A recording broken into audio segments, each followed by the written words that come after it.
다행행입니다. 옛 문자는 이런 모양이었습니다. 여기는 이렇게, 여기는 이렇게, 여기는 이렇게 되었고요. 아래쪽은 대칭인데요. 여기는 이렇게, 여기는 이렇게, 여기는 이렇게 되었습니다.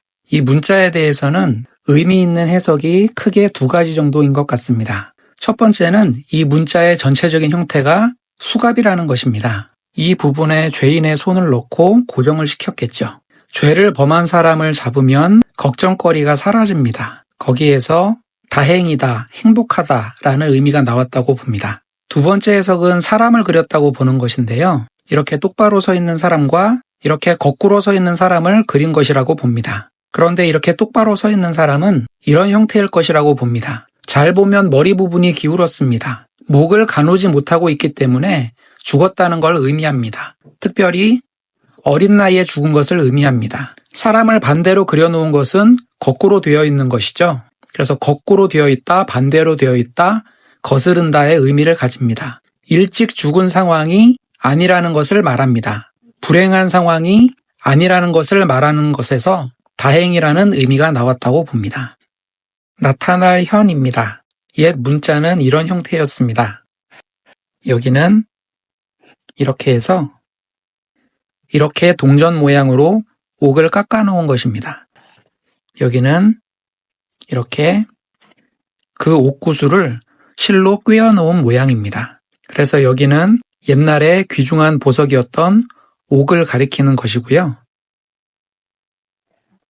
여기는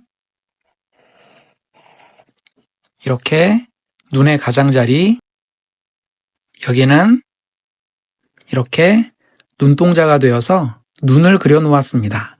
여기는 이렇게 사람의 팔이고요. 몸통과 다리가 이렇게 되었습니다. 그래서 이 문자는 사람이 눈으로 옥구슬을 바라보고 있는 모양입니다. 그 보석을 바라보고 있으면 무늬나 광채가 드러나 보입니다. 여기에서 드러난다, 나타난다는 의미의 나타날 현이 되었다고 봅니다. 모양형입니다. 옛 문자는 이런 형태였습니다.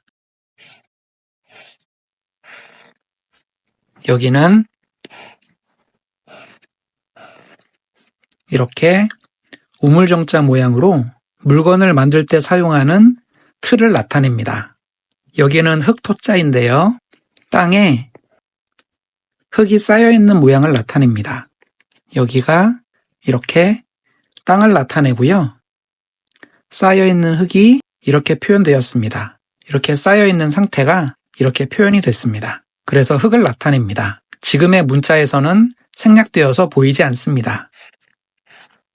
여기는 이렇게 되었는데 털옥삼이라는 문자입니다. 무늬가 아름다운 짐승의 털 같은 것을 말합니다. 모피와 같은 아름다운 물건에서 화려한 것들을 나타내는 문자로 사용됩니다. 그래서 이 문자의 왼쪽은 흙으로 만든 틀인 거푸집 같은 것을 말하고요. 오른쪽의 털옥삼자는 그 거푸집으로 만들어낸 물건을 나타냅니다. 틀에서 찍어내어 물건을 만들어낸다는 뜻에서 모양 형자가 되었다고 봅니다. 화할 화입니다. 옛 문자는 이런 모양이었습니다. 이쪽은 별을 나타내는 벼 화자인데요. 여기가 줄기, 여기가 잎사귀, 여기가 뿌리고요. 여기가 이삭입니다. 그래서 별을 그려놓은 것입니다. 이 문자에서는 소리의 역할을 합니다. 여기는 빨대 모양의 관인 파이프를 그린 것이고요. 끈으로 그 파이프들을 묶어 놓은 것입니다. 사람의 입을 그린 것으로 보기도 하고 파이프들을 묶어 놓았다, 모아 놓았다는 의미로 보기도 합니다. 그래서 팸플룻과 같은 모양의 피리를 그린 것으로 봅니다. 이 피리의 모양이 이렇게 간단하게만 표현이 되었습니다. 피리 소리가 조화롭게 울려 퍼지는 모양에서 조화롭다, 화합하다라는 의미가 나왔다고 봅니다. 그런데 벼 화자를 같이 그려놓은 것으로 보아서는 사람들이 살아가는 곳이 평화롭기 위해서는 먹는 문제를 떼어놓고는 생각할 수 없는 것이 아닌가 하는 생각도 해보았습니다. 모일회입니다. 이런 모양으로 사용되던 문자인데 나중에 이런 모양으로 바뀌었습니다. 여기는 이렇게 그릇이고요. 여기는 이렇게 그 안에 담겨진 음식이라고 보입니다. 여기는